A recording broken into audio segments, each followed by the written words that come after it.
ताजा खबर breaking news खोनासंनानै ला सासे हाबा जाखानाय सानै गथ'नि बिमा एबा सासे बर' आइजोआ मुस्लिम हौवाजों खारलांदों।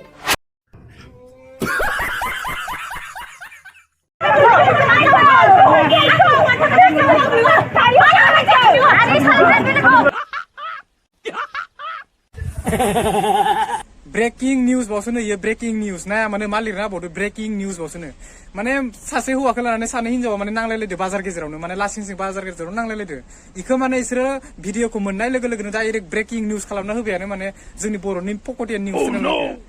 जोंनि बिटिआरनि पक'टियान निउस चेनेलफोर दंना खायसे खायसे ब्रेकिं निउस खालामना होबावदोसो इखो मालाय बाजार गेजेराव हौवानि थाखाय नांलायलायदो इफोरखौ भिडिअ खालामनानै इयाव ब्रेकिं निउस खालामना होनो मा बाल दरकार दं इयावलाय आंखौ बियो आं बेखौ जेबो मोनथियानो आङो गोसोआव गोबां सोंलु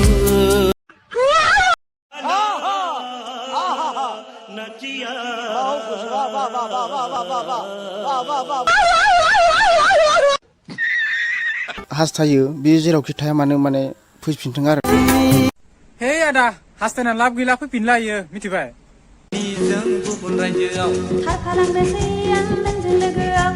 सानै फिसानि बिफा मृदुल गयारी आरो सानै गथ'नि बिमा हायना बसुमतारीजों मा जालांखो देना खोन्थाना हो रायजोफोरनोबो खारलांदिनि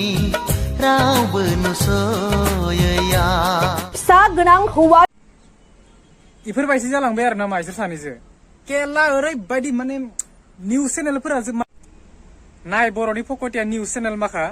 नोंसोरनि निउस चेनेलखौ ना बर'फोरनि गेजेराव गोबां गोरों सानसुमै मानसिफोर नायो मिथिबाय खालि पाब्लिकआल' नाया गोबां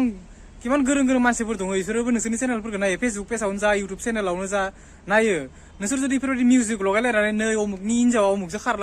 खारलांबाय अमुकनि हौवाया अमुक हिनजावखौ लाना खारदों बेफोरबायदि जुदि नों ब्रेकिं निउस खालामना होबाय थायोबा नोंसोरनि चेनेलखौ सोर नायबाय थागोन भिउसनि थाखायसो बेफोरबायदि खालामदों नामा माने नोंथारै बुस्थुखौ नोंसोरो माने ब्रेकिं निउस खालामनानै होबाथाय मानसिफोरा कमेन्टआव मा बुङो एसे कमेन्ट बक्सखौबो चेक खालाम कमेन्ट बक्सआवथ' खायसेथ' मा बुंदो इडिटारा एवार्ड मोननांगोन मिउजिकखौ ओरैबायदि मिउजिक लगायना होदो आरो भिडिअखौ इडिट खालामनानै ओरैबायदि माने एगारना होदो माने ब्रेकिं निउस सोरबा सक गेजेराव हौवा हिनजाव नांलायलायदो इफोरखौ नोंसोर थिखांना लाबोनानै ब्रेकिं निउस खालामफैदो अबेबा सोरजोंबा खारलांदो इफोरखौ नोंसोर लाबोनानै ब्रेकिं निउस खालामफैदो माने निउस आपडेट खालामनो माने बेलेग बुस्थु गैलानो माने मालानिफ्राय निउस जोंनि बर' निउस चेनेल माखाया मालानिफ्राय बेफोरबायदि माने टपिक लानानै निउस आपडेट होग्रा जाखो बेफोरबायदि मालायनि मोजां मोनलायनाय हिनजाव लाना खारलायनाय बेफोरखौ माने ब्रेकिं निउस मालानिफ्राय होग्रा जाखो मोनसे निउस चेनेला बेफोरबायदि होथावो नामा लोगोफोर भिडिअखौ बानायनो थाखाय आंखौ रावबो गाज्रि दा मोनसे जास्ट आं माने भिडिअखौ ओरैनो इन्टारटेनमेन्टनि थाखायसो बानायदों माने बिथांमोना निउस चेनेलाव बेफोरबायदि निउस आपडेट होनायनि थाखायसो आं माने रिएक्सन भिडिअसो बानायदों आंबो थारमाने बेखौ रावबो गाज्रि दा मोननो नाङा मानो होनना बुंबाथाय आंबो जास्ट फानि टाइपआवसो भिडिअखौ बानायदों माने बिथांमोना ब्रेकिं निउस खालामना होयो सोरबा हौवा हिनजाव बायदिसिना लाना खारनाय माबानाय बेफोरबायदिखौसो माने ब्रेकिं निउस खालामनानै होयो मोजां निउसफोरखौ माने ब्रेकिं निउस खालामनानै जियानो जादोला लोगोफोर लाना खारनाया खारबाय थागोन मोननाया मोनबाय थागोन मोजां आराम मोननाया मोनबाय थागोन नोंथांमोना आंनि चेनेलाव गोदान फैदोंबा चेनेलखौ साबस्क्राइब खालामनानै होदो लोगोसे अननानै चेनेलखौ सापर्ट खालामनानै होदो थाबैनो आङो सानफ्रामबो बेफोरबायदि मोजां भिडिअ लाबोबाय थागोन नोंथांमोना जुदि सापर्ट खालामोबासो आङो जौगानो हागोन गोजोन्थों